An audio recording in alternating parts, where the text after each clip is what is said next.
আমরা জানি জাপানকে সূর্যোদয়ের দেশ বলা হয়। মূলত জাপানের ভৌগোলিক অবস্থান এবং সাংস্কৃতিক প্রেক্ষাপটের কারণে জাপানকে সূর্যোদয়ের দেশ বলা হয়। জাপান প্রশান্ত মহাসাগরের পূর্ব প্রান্তে অবস্থিত, যেখানে সূর্য প্রথম উদিত হয় বলে মনে করা হয়। এটি ইন্টারন্যাশনাল ডেড লাইন অর্থাৎ আন্তর্জাতিক তারিখ রেখার পূর্ব দিকে অবস্থিত। ফলে বিশ্বের অন্য দেশের তুলনায় জাপানে সূর্যোদয় আগে ঘটে। এছাড়া জাপানের জাতীয় নাম নিহন বা নিপ্পন, যার অর্থ সূর্যের উৎস বা সূর্যোদয়ের দেশ।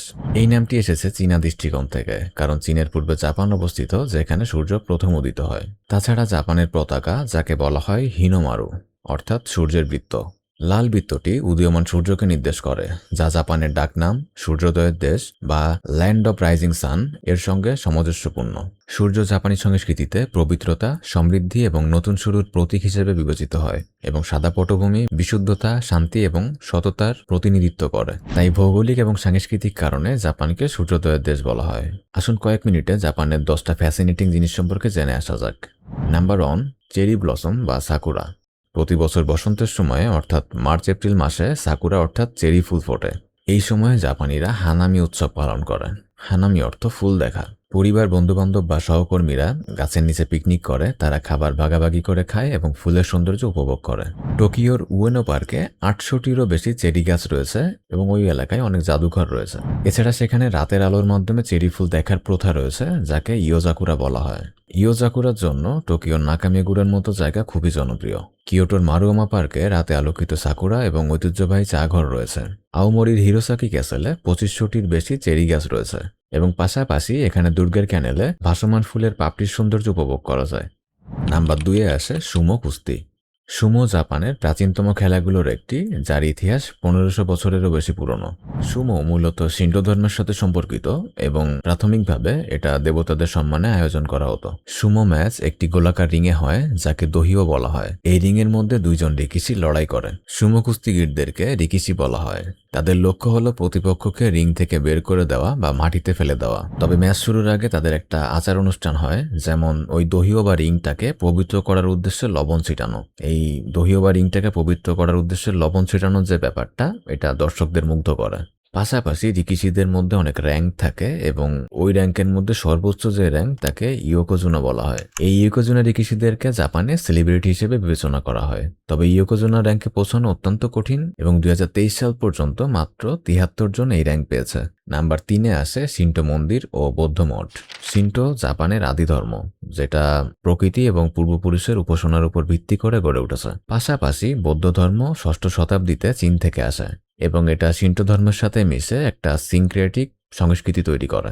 জাপানে হাজার হাজার শিন্টো মন্দির এবং বৌদ্ধ মঠ রয়েছে।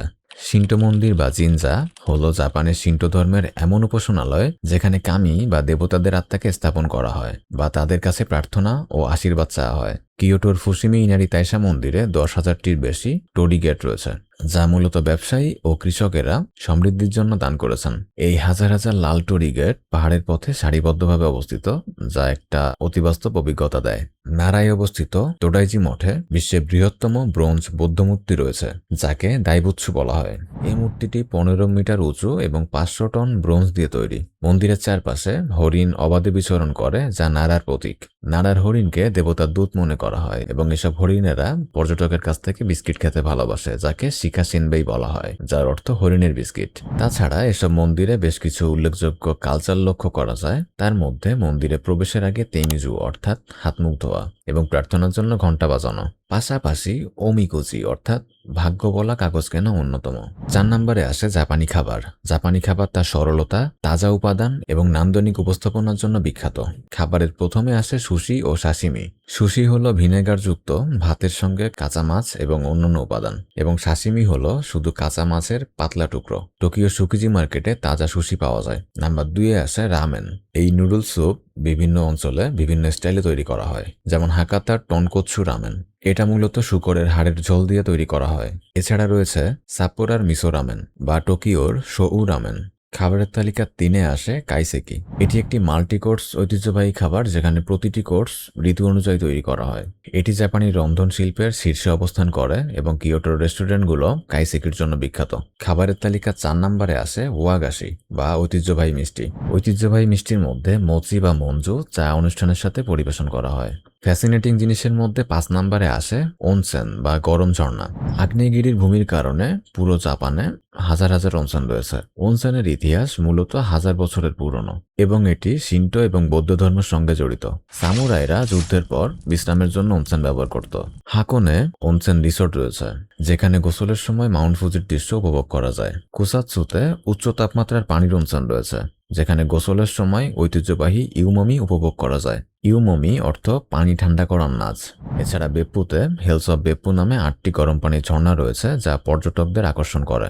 এই সমস্ত অনসেনের পানিতে খনিজ পদার্থ থাকে যা ত্বক এবং স্বাস্থ্যের জন্য উপকারী। নাম্বার 6-এ আসে মাউন্ট ফুজি। মাউন্ট ফুজি একটি পবিত্র পর্বত যা শিন্টো ও বৌদ্ধ ধর্মের দেবতাদের আবাস মনে করা হয়। 8ম শতাব্দী থেকে তীর্থযাত্রীরা এটি আরোহণ করে। ফুজি আরোহণের 4টি প্রধান পথ রয়েছে। এগুলো হলো ইয়োশিদা, সুবাশিরি, ফুজিনোমিয়া এবং গোটেম্বা। গ্রীষ্মকালে মূলত জুলাই থেকে আগস্ট মাসে আরোহণ সবথেকে বেশি জনপ্রিয় এবং ভোরে সূর্যোদয় দেখার একটি আধ্যাত্মিক অভিজ্ঞতা লাভ করা যায় যাকে গোরাইকো বলা হয়। ফুজি 5 লেক বিশেষ করে কাওয়াগুচিকো এবং ইয়ামানাকাকো থেকে ফুজির প্রতিফলনের দৃশ্য অত্যন্ত জনপ্রিয়। এছাড়া পর্বতচূড়া থেকে মেঘের উপরের দৃশ্য উপভোগ করা যায়। জেনে রাখা ভালো যে ফুজি একটি সক্রিয় আগ্নেয়গিরি এবং সর্বশেষ অগ্নুৎপাত হয়েছিল 1707 সালে। 7 নম্বরে আসে জাপানি উৎসব বা মাতসুরি। মাতসুরি মূলত শিন্টো ধর্মের সাথে জড়িত। এটি মূলত দেবতাদের সম্মানে এবং ঋতু উদযাপনের জন্য পালিত হয়। তার মধ্যে প্রথমে আসে গিয়ন মাতসুরি। কিয়োটোর এই উৎসব সাধারণত জুলাই মাসে হয়, যেখানে সাজানো বিশাল 32টি ফ্লোট মিছিল বের হয় যা ইয়ামাবোকো নামে পরিচিত। গিয়ন মাতসুরি মূলত 17 দিন ধরে জাঁকজমকপূর্ণভাবে উদযাপন করা হয়।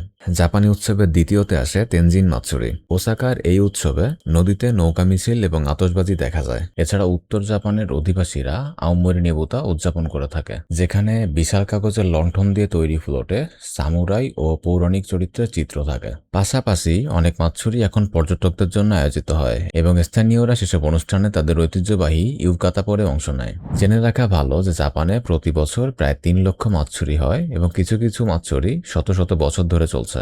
নাম্বার 8-এ আসে অ্যানিমে এবং মাঙ্গা। জাপান অ্যানিমে এবং মাঙ্গার জন্মস্থান, যা বিশ্বব্যাপী পপ সংস্কৃতির অংশ। এখন প্রশ্ন থাকতে পারে অ্যানিমে কি এবং মাঙ্গা কি? অ্যানিমে হলো হাতে আঁকা বা কম্পিউটারে তৈরি জাপানি অ্যানিমেশন এবং মাঙ্গা হলো জাপানি কমিক বই বা গ্রাফিক্স উপন্যাস। সহজ কথায় অ্যানিমে হলো একটি অ্যানিমেটেড শো বা চলচ্চিত্র এবং মাঙ্গা হলো সেই গল্পের বইয়ের সংস্করণ। অনেক সময় মাঙ্গা পড়ার পর সেটিকে ভিত্তি করে অ্যানিমে তৈরি করা হয়।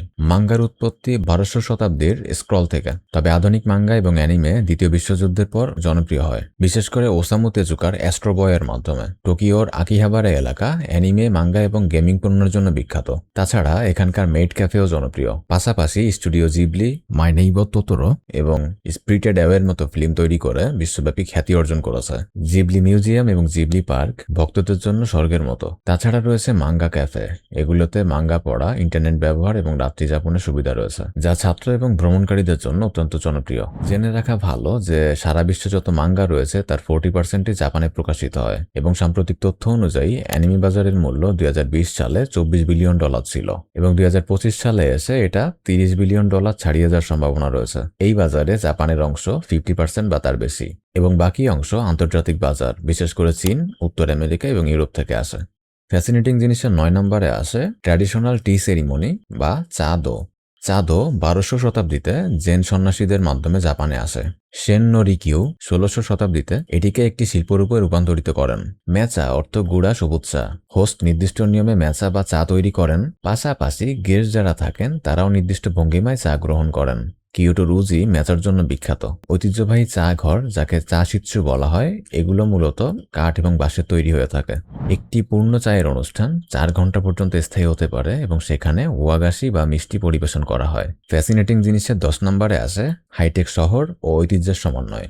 জাপান আধুনিকতা এবং ঐতিহ্যের এক অপূর্ব মিশ্রণ। টোকিওর শিবুয়ার ব্যস্ত ক্রসিং, আধুনিক স্কাই স্ক্রাপার এবং আসাকুসার সেনসোজি মন্দির এই সমন্বয় দেখায়। 1964 সালে জাপানে প্রথম বুলেট ট্রেন চালু হয় এবং এখন এটি প্রতি ঘন্টায় 320 কিলোমিটার গতিতে চলে, যা টোকিও থেকে ওসাকা মাত্র 2.5 ঘন্টায় পৌঁছে দেয়। পাশাপাশি জাপান রোবট প্রযুক্তিতে সারা বিশ্বে লিড করে। জাপানে রোবট রেস্তোরাঁ, হোটেল এবং এআই চালিত সেবা বর্তমানে খুব অ্যাভেলেবেল একটা বিষয়। জাপানের হেন্না হোটেলে রোবট স্টাফ কাজ করে এবং পাশাপাশি রোবট ওয়েটারও দেখা যায়। এবং জেনে রাখা ভালো যে টোকিও 2020 অলিম্পিকে রোবট এবং ড্রোন প্রযুক্তি ব্যবহার করে গোটা বিশ্বকে তাক লাগিয়েছিল।